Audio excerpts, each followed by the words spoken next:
ನಾಳೆ ಸೋಮವಾರ ಅಕ್ಟೋಬರ್ 27 ಅತ್ಯಂತ ಶಕ್ತಿಶಾಲಿ ಕಾರ್ತಿಕ ಮಾಸದ ಮೊದಲ ಸೋಮವಾರ ಬಂದಿದ್ದು, ಕಾರ್ತಿಕ ಮಾಸದಲ್ಲಿ ಬರುವ ಪ್ರತಿಯೊಂದು ಸೋಮವಾರಗಳಿಗೆ ಬಹಳ ಮಹತ್ವವಿದೆ. ಅದರಲ್ಲೂ ಮೊದಲ ಕಾರ್ತಿಕ ಸೋಮವಾರಕ್ಕೆ ಇನ್ನೂ ಹೆಚ್ಚಿನ ಮಹತ್ವವಿದೆ. ಕಾರ್ತಿಕ ಸೋಮವಾರದಂದು ಮಾಡುವ ಪೂಜೆಗಳಿಂದ ಕೋಟಿ ಜನ್ಮಗಳ ಪುಣ್ಯಫಲ ದೊರೆತು ಬಯಸಿದ ಕೋರಿಕೆಗಳೆಲ್ಲ ತಕ್ಷಣವೇ ಈಡೇರುತ್ತದೆ. ಅಂತಹ ಶಕ್ತಿ ಈ ಕಾರ್ತಿಕ ಸೋಮವಾರಕ್ಕಿದೆ. ಕಾರ್ತಿಕ ಮಾಸದಲ್ಲಿ ನದಿಯ ಸ್ನಾನಕ್ಕೆ ಬಹಳ ಪ್ರಾಮುಖ್ಯತೆ ಇದೆ. ಅದರಲ್ಲೂ ಸೋಮವಾರದಂದು ನದಿಯ ಸ್ನಾನ ಮಾಡಿದರೆ ಬಹಳ ಶ್ರೇಷ್ಠ. ಹಾಗಾಗಿ ನಾಳೆ ಮೊದಲ ಕಾರ್ತಿಕ ಸೋಮವಾರದಂದು ಬೆಳಿಗ್ಗೆ ಬ್ರಹ್ಮ ಮುಹೂರ್ತದಲ್ಲಿ ಎದ್ದು ಸ್ನಾನ ಮಾಡುವ ಸಮಯದಲ್ಲಿ ಗಂಗೆ ಚ ಯಮುನೆ ಚೈವ ಗೋದಾವರಿ ಸರಸ್ವತಿ ನರ್ಮದೆ ಸಿಂಧು ಕಾವೇರಿ ಜಲಸ್ಮಿನ್ ಸನ್ನಿಧಿಂ ಕುರು ಈ ಮಂತ್ರವನ್ನು ಜಪಿಸುತ್ತಾ ಸ್ನಾನ ಮಾಡಿದರೆ ಪವಿತ್ರ ನದಿಯಲ್ಲಿ ಸ್ನಾನ ಮಾಡಿದಷ್ಟು ಫಲಗಳು ಪ್ರಾಪ್ತಿಯಾಗುತ್ತವೆ. ಈ ದಿನ ಶುದ್ಧ ಹಸುವಿನ ತುಪ್ಪದಿಂದ ದೀಪ ಬೆಳಗಿ ಪೂಜಿಸಿದರೆ ತ್ರಿಮೂರ್ತಿಗಳನ್ನು ಪೂಜಿಸಿದಷ್ಟೇ ಪುಣ್ಯ ಸಿಗುತ್ತದೆ. ಇನ್ನು ಬ್ರಹ್ಮ ಮುಹೂರ್ತದಲ್ಲಿ ಮಾಡುವ ಪೂಜೆಗಳಿಗೆ ಕೋಟಿ ಜನ್ಮಗಳ ಪುಣ್ಯ ಫಲ ಲಭಿಸುತ್ತದೆ. ಹಾಗಾಗಿ ಈ ಕಾರ್ತಿಕ ಸೋಮವಾರದಂದು ಬ್ರಹ್ಮ ಮುಹೂರ್ತದಲ್ಲಿ ದೀಪಾರಾಧನೆ ಮಾಡಿ ತುಳಸಿ ಕಟ್ಟೆಯನ್ನು ಪೂಜಿಸಿ. ಬೆಳಿಗ್ಗೆ ಬೇಗನೆ ದೀಪಾರಾಧನೆ ಮಾಡಲು ಸಾಧ್ಯವಾಗದವರು ಕನಿಷ್ಠ 8 ಗಂಟೆಯೊಳಗೆ ಪೂಜಾ ಕಾರ್ಯಕ್ರಮಗಳನ್ನು ಮುಗಿಸಿಕೊಳ್ಳಿ. ಮುಖ್ಯವಾಗಿ ಈ ಕಾರ್ತಿಕ ಸೋಮವಾರದಂದು ಮನೆಯ ಹೊಸ್ತಿಲುಗಳಿಗೆ ಅರಿಶಿನ ಹಚ್ಚಬೇಕು. ಮನೆಯ ಮುಖ್ಯದ್ವಾರದ ಮುಂದೆ ಅಕ್ಕಿ ಹಿಟ್ಟಿನಿಂದ ರಂಗೋಲಿ ಹಾಕಿ ಹೊಸ್ತಿಲುಗಳಿಗೆ ಅರಿಶಿನ ಹಚ್ಚಿ ಕುಂಕುಮದ ಬೊಟ್ಟುಗಳನ್ನು ಇಡಿ. ಈ ರೀತಿ ದ್ವಾರವನ್ನು ಅಲಂಕರಿಸಿ ಇಡೀ ಮನೆಗೆ ಅರಿಶಿನದ ನೀರನ್ನು ಸಿಂಪಡಿಸಿ ಮನೆಯಲ್ಲಿ ದೀಪಾರಾಧನೆ ಮಾಡಿಕೊಳ್ಳಬೇಕು. ಕಾರ್ತಿಕ ಮಾಸ ಮುಗಿಯುವ ಮೊದಲು ಒಮ್ಮೆಯಾದರೂ ಕಾರ್ತಿಕ ಪುರಾಣವನ್ನು ಓದಿ. ಇಲ್ಲದವರು ಕೇಳಿದರೂ ಶ್ರೇಷ್ಠ. ಶಿವಚಾಲಿಸ ಪಾರಾಯಣ ಮಾಡಿದರೆ 7 ಜನ್ಮಗಳ ಪುಣ್ಯ ಪ್ರಾಪ್ತಿಯಾಗುತ್ತದೆ. ಶಿವನಿಗೆ ವಿಭೂತಿ ಎಂದರೆ ಪ್ರಿಯ. ವಿಭೂತಿಯನ್ನು ಧರಿಸಿದ ಭಕ್ತರನ್ನು ಪರಮೇಶ್ವರನು ಕಾಪಾಡುತ್ತಾನೆ. ಹಾಗಾಗಿ ಈ ದಿನ ವಿಭೂತಿಯನ್ನು ನಿಮ್ಮ ಹಣೆಗೆ ತಿಲಕವಾಗಿ ಧರಿಸಿದರೆ ಬಹಳ ಶ್ರೇಷ್ಠ.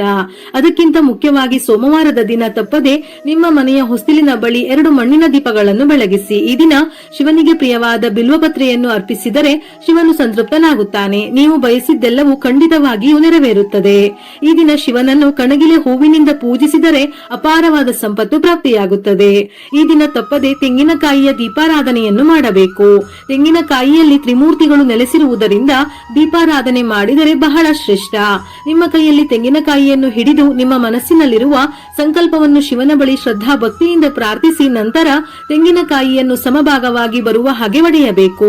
ಒಂದು ತಟ್ಟೆಗೆ ಅಕ್ಷತೆಯನ್ನು ಹಾಕಿ ಅದರ ಮೇಲೆ 2 ವೀಳ್ಯದೆಲೆಯನ್ನು ಇಟ್ಟು ವೀಳ್ಯದೆಲೆಗೆ ಅರಿಶಿನ ಕುಂಕುಮವನ್ನು ಹಚ್ಚಿ ವೀಳ್ಯದೆಲೆಯ ಮೇಲೆ ಅಕ್ಕಿಯನ್ನು ಹರಡಿ ಅದರ ಮೇಲೆ ಒಡೆದಿರುವ 2 ತೆಂಗಿನಕಾಯಿ ಹೋಳನ್ನು ಇಟ್ಟು ತೆಂಗಿನಕಾಯಿಯ ಸುತ್ತಲೂ ಅರಿಶಿನ ಕುಂಕುಮವನ್ನು ಹಚ್ಚಿ ಹೂವನ್ನು ಇಟ್ಟು ನಂತರ ಕೊಬ್ಬರಿ ಎಣ್ಣೆಯನ್ನು ಹಾಕಿ 2 ಬತ್ತಿಗಳನ್ನು ಸೇರಿಸಿ ಒಂದು ಬತ್ತಿಯನ್ನಾಗಿ ಮಾಡಿ ದೀಪವನ್ನು ಬೆಳಗಬೇಕು. ಕೊಬ್ಬರಿ ಎಣ್ಣೆಯಿಂದ ದೀಪಾರಾಧನೆ ಮಾಡಿದರೆ ಮನಸ್ಸಿನಲ್ಲಿರುವ ಸಂಕಲ್ಪವು ಬಹುಬೇಗ ಈಡೇರುತ್ತದೆ. ಇದರ ಜೊತೆಯಲ್ಲಿ ಮನೆಯಲ್ಲಿ ಸುಖ ಸಂತೋಷ ನೆಮ್ಮದಿ ನೆಲೆಸುತ್ತದೆ. ಯಾವುದೇ ಸಮಸ್ಯೆಗಳಿದ್ದರೂ ಅತಿ ಶೀಘ್ರದಲ್ಲೇ ಪರಿಹಾರವಾಗುತ್ತದೆ.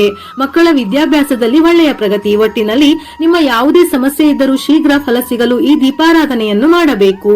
ಕೊಬ್ಬರಿ ಎಣ್ಣೆಯ ದೀಪಾರಾಧನೆ ಮಾಡಲು ಸಾಧ್ಯವಿಲ್ಲದವರು ಎಳ್ಳಿನ ಎಣ್ಣೆ ಅಥವಾ ತುಪ್ಪದಿಂದ ದೀಪಾರಾಧನೆಯನ್ನು ಮಾಡಬಹುದು. ಇದರಿಂದ ಮನೆಯಲ್ಲಿ ಸಕಲ ಸೌಭಾಗ್ಯ ಅಷ್ಟೈಶ್ವರ್ಯ ಪ್ರಾಪ್ತಿಯಾಗುತ್ತದೆ.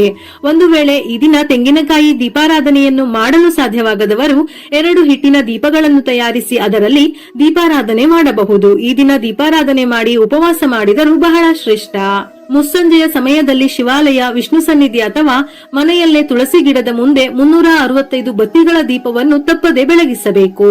ದೀಪಾರಾಧನೆ ಮಾಡುವ ಸ್ಥಳವನ್ನು ಅರಿಶಿನದ ನೀರಿನಿಂದ ಶುದ್ಧಗೊಳಿಸಿ ಬಾಳೆ ಎಲೆ ಅಥವಾ ಹಳೆಯ ತಟ್ಟೆ, ತಾಮ್ರದ ತಟ್ಟೆಯ ಮೇಲೆ ಅಕ್ಕಿಯನ್ನು ಹರಡಿ ಅಕ್ಕಿಯ ಮೇಲೆ ಓಂ ಶ್ರೀ ಸ್ವಸ್ತಿಕ್ ಚಿಹ್ನೆಯನ್ನು ಬರೆದು ಅರಿಶಿನ ಕುಂಕುಮವನ್ನು ಇಟ್ಟು ಅದರ ಮೇಲೆ ದೊಡ್ಡದಾದ ಮಣ್ಣಿನ ದೀಪವನ್ನು ಇಡಬೇಕು. ಮಣ್ಣಿನ ದೀಪಕ್ಕೆ ಅರಿಶಿನ ಕುಂಕುಮವನ್ನು ಹಚ್ಚಿ ತುಪ್ಪದಲ್ಲಿ ನೆನೆಸಿರುವ 365 ಬತ್ತಿಗಳನ್ನು ಇಟ್ಟು ನಂತರ ಸ್ವಲ್ಪ ತುಪ್ಪವನ್ನು ಹಾಕಿ ದೀಪದ ಸುತ್ತಲೂ ಗೆಜ್ಜೆ ವಸ್ತ್ರವನ್ನಿಟ್ಟು ದೀಪದ ಅಕ್ಕಪಕ್ಕ 2 ಕಡೆ ವೀಳ್ಯದೆಲೆಯ ಮೇಲೆ ಬೆಲ್ಲದ ಅಚ್ಚನ್ನು ಇಟ್ಟು ಬಾಳೆಹಣ್ಣನ್ನು ನೈವೇದ್ಯಕ್ಕೆ ಇಟ್ಟು ನಂತರ ದೀಪವನ್ನು ಬೆಳಗಬೇಕು. ಆದಷ್ಟು ದೊಡ್ಡದಾದ ದೀಪವನ್ನೇ ಬೆಳಗಿಸಿ. ಯಾಕೆಂದರೆ ದೀಪ ಬೆಳಗಲು ಪ್ರಾರಂಭವಾದಾಗ ಕನಿಷ್ಠ ಪಕ್ಷ 30 ನಿಮಿಷದಿಂದ 1 ತಾಸಾದರೂ ದೀಪ ಬೆಳಗಿದರೆ ಬಹಳ ಒಳ್ಳೆಯದು. 365 ಬತ್ತಿಗಳ ದೀಪಾರಾಧನೆ ಮಾಡುವುದರಿಂದ ವರ್ಷ ಪೂರ್ತಿ ದೀಪ ಬೆಳಗಿದ ಪುಣ್ಯ ಲಭಿಸುತ್ತದೆ. ನಮ್ಮ ಹಿರಿಯರು ಹಾಗೂ ತ್ರಿಮೂರ್ತಿಗಳ ಅನುಗ್ರಹ ಸಿಗುತ್ತದೆ. ಆಗುತ್ತದೆ.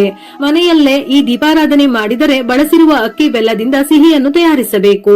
ದೇವಸ್ಥಾನದಲ್ಲಿ ಈ ದೀಪಾರಾಧನೆ ಮಾಡಿದರೆ ಅದೆಲ್ಲವನ್ನು ದೇವಸ್ಥಾನದಲ್ಲಿಯೇ ಅರ್ಪಿಸಿ ಬರಬೇಕು. ಶಿವ ಅಭಿಷೇಕ ಪ್ರಿಯ, ಹಾಗಾಗಿ ಶಿವಲಿಂಗಕ್ಕೆ ನೀರು ಅರ್ಪಿಸಿ ಶಿವನಿಗೆ ಶ್ರದ್ಧಾ ಭಕ್ತಿಯಿಂದ ನಮಸ್ಕರಿಸಿದರೂ ಶುಭ ಫಲ ಪ್ರಾಪ್ತಿಯಾಗುತ್ತದೆ. ಹಾಲಿನಿಂದ ಶಿವಲಿಂಗವನ್ನು ಅಭಿಷೇಕ ಮಾಡಿದರೆ ಕುಟುಂಬಕ್ಕೆ ಅಷ್ಟೈಶ್ವರ್ಯ. ನಿಮ್ಮ ಯಾವುದೇ ಕನಸುಗಳು ಶೀಘ್ರವಾಗಿ ನನಸಾಗುತ್ತದೆ. ಭೂಮಿಯನ್ನು ಖರೀದಿ ಮಾಡುವ ಇಚ್ಛೆ ಇರುವವರಿಗೆ ಒಳ್ಳೆಯ ಅವಕಾಶಗಳು ಕೂಡಿ ಬರುತ್ತವೆ. ಗರಿಕೆ ನೀರಿನಿಂದ ಶಿವಾಭಿಷೇಕ ಮಾಡುವುದರಿಂದ ಕಳೆದು ಹೋದ ಹಣವನ್ನು ಮರಳಿ ಪಡೆಯಬಹುದು. ಕಾರ್ತಿಕ ಸೋಮವಾರದಂದು ಪರಮಾತ್ಮನು ತ್ರಿಮೂರ್ತಿಗಳ ಸಮೇತ ಶಿವನ ದೇವಾಲಯದಲ್ಲಿ ಕಾಣಿಸಿಕೊಳ್ಳುತ್ತಾನೆ ಎನ್ನುವ ನಂಬಿಕೆ ಇದೆ. ಹಾಗಾಗಿ ಈ ಮೊದಲ ಕಾರ್ತಿಕ ಸೋಮವಾರದಂದು ಶಿವನ ದೇವಸ್ಥಾನದಲ್ಲಿರುವ ನಂದಿಯ ಕಿವಿಯಲ್ಲಿ ನಿಮ್ಮ ಇಷ್ಟಾರ್ಥಗಳನ್ನು ಭಕ್ತಿಯಿಂದ ಹೇಳಿದರೆ ಆಸೆಗಳು ಖಂಡಿತವಾಗಿಯೂ ಈಡೇರುತ್ತದೆ. ತುಳಸಿಯನ್ನು ಲಕ್ಷ್ಮಿಯ ಪ್ರತಿರೂಪವೇ ಎಂದು ಹಿಂದೂ ಧರ್ಮದಲ್ಲಿ ಪೂಜಿಸಲಾಗುತ್ತದೆ. ಹಾಗಾಗಿ ತುಪ್ಪದ ದೀಪವನ್ನು ಬೆಳಗಿ 5 ಪ್ರದಕ್ಷಿಣೆಯನ್ನು ಹಾಕಿದರೆ ಹಣದ ಸಮಸ್ಯೆ ನಿವಾರಣೆಯ ಜೊತೆ ಲಕ್ಷ್ಮೀ ದೇವಿಯ ಸಂಪೂರ್ಣ ಅನುಗ್ರಹದ ಜೊತೆ ತ್ರಿಮೂರ್ತಿಗಳ ಆಶೀರ್ವಾದ ಪ್ರಾಪ್ತಿಯಾಗುತ್ತದೆ. ನೆಲ್ಲಿಕಾಯಿಯ ಮರದಲ್ಲಿ ವಿಷ್ಣು ನೆಲೆಸಿದ್ದಾನೆಂದು ಹೇಳುತ್ತಾರೆ. ಹಾಗಾಗಿ ಈ ದಿನ ನೆಲ್ಲಿಕಾಯಿಯ ದೀಪಾರಾಧನೆ ಮಾಡಿದರೂ ಬಹಳ ಶ್ರೇಷ್ಠ. ಸಾಧ್ಯವಿಲ್ಲದವರು ವಿಷ್ಣುವಿಗೆ ಸಂಬಂಧಪಟ್ಟ ದೇವಾಲಯಕ್ಕೆ ಹೋಗಿ ಹಸುವಿನ ತುಪ್ಪದಿಂದ ದೀಪಾರಾಧನೆ ಮಾಡಿ ನಾರಾಯಣನಿಗೆ ತುಳಸಿ ದಳ ಅರ್ಪಿಸಿ ಶ್ರೀ ವಿಷ್ಣು ಸಹಸ್ರನಾಮವನ್ನು ಪಠಿಸಬೇಕು. ಶಿವ ಪಂಚಾಕ್ಷರಿ ಮಂತ್ರಕ್ಕೆ ಬಹಳ ಶಕ್ತಿ ಇದೆ. ಹಾಗಾಗಿ ಈ ದಿನ ತಪ್ಪದೆ ನಿಮ್ಮ ಕೈಲಾದಷ್ಟು ಕಡೆಯ ಪಕ್ಷ 108 ಬಾರಿಯಾದರೂ ಓಂ ನಮಃ ಶಿವಾಯ ಮಂತ್ರವನ್ನು ಜಪಿಸಿ. ಈ ಮಂತ್ರವನ್ನು ಪಠಿಸುವುದರಿಂದ ನರಕದಿಂದಲೂ ಪಾರಾಗಿ ಮೋಕ್ಷ ಪ್ರಾಪ್ತಿ, ಆರೋಗ್ಯ ಸಮಸ್ಯೆಗಳೇನಿದ್ದರೂ ನಿವಾರಣೆ, ಮಕ್ಕಳ ಬುದ್ಧಿಶಕ್ತಿ ವೃದ್ಧಿಯಾಗುತ್ತದೆ. ಶಿವನ ಸಂಪೂರ್ಣ ರಕ್ಷಣೆ, ಮನೆ ಮತ್ತು ಮನಸ್ಸಿನಲ್ಲಿರುವ ನಕಾರಾತ್ಮಕ ಶಕ್ತಿಗಳು ನಿವಾರಣೆಯಾಗಿ ಸಕಾರಾತ್ಮಕ ಶಕ್ತಿಗಳು ತುಂಬುತ್ತವೆ. ಈ ದಿನ ಶಿವನಿಗೆ ಬಿಲ್ವಪತ್ರೆ ಮತ್ತು ತುಂಬೆ ಹೂವು, ಕಣಗಿಲೆ ಹೂವುಗಳನ್ನು ಅರ್ಪಿಸಿ ಪೂಜೆ ಮಾಡಿದರೆ ಶ್ರೇಷ್ಠ. ಎಕ್ಕದ ಹೂವನ್ನು ಅರ್ಪಿಸುವುದರಿಂದ ಶಿವನ ಜೊತೆ ವಿಷ್ಣುವಿನ ಅನುಗ್ರಹವನ್ನು ಪಡೆಯಬಹುದು. ಇದರಿಂದ ಸಕಲ ಇಷ್ಟಾರ್ಥಗಳು ನೆರವೇರುತ್ತವೆ. ಈ ಮೇಲೆ ಹೇಳಿದ ಪರಿಹಾರಗಳಲ್ಲಿ ಎಲ್ಲವನ್ನು ಮಾಡಲು ಸಾಧ್ಯವಿಲ್ಲದವರು ಯಾವುದಾದರೂ ಒಂದನ್ನು ಶ್ರದ್ಧಾ ಭಕ್ತಿಯಿಂದ ಮಾಡಿದರೂ ಪೂರ್ಣ ಫಲ. ಒಂದು ವೇಳೆ ಮೇಲೆ ಹೇಳಿದ ಪರಿಹಾರಗಳನ್ನು ಮಾಡಲು ಸಾಧ್ಯವಿಲ್ಲದವರು ಈ ದಿನ ಶಿವನ ದೇವಸ್ಥಾನಕ್ಕೆ ತೆರಳಿ ಭಕ್ತಿಯಿಂದ ಶಿವನಿಗೆ ಪಂಚಾಮೃತ ಅಭಿಷೇಕ ಮಾಡಿ ಎಳ್ಳಿನ ಎಣ್ಣೆ ಅಥವಾ ತುಪ್ಪದಿಂದ ಹಣತೆಯಲ್ಲಿ ದೀಪಾರಾಧನೆ ಮಾಡಬೇಕು. ಶಿವನಿಗೆ ಇಷ್ಟವಾದ ಹೂವುಗಳಿಂದ ಪೂಜಿಸಬೇಕು. ವಿಡಿಯೋ ಇಷ್ಟ ಆಗಿದ್ದಲ್ಲಿ ಮರೆಯದೆ ಲೈಕ್ ಕೊಟ್ಟು ನಿಮ್ಮವರಿಗೆ ಶೇರ್ ಮಾಡಿ. ಇದೇ ರೀತಿಯ ಮನಮುಟ್ಟುವ ಉಪಯುಕ್ತ ಮಾಹಿತಿಗಳಿಗಾಗಿ ಮತ್ತೆ ಭೇಟಿಯಾಗೋಣ.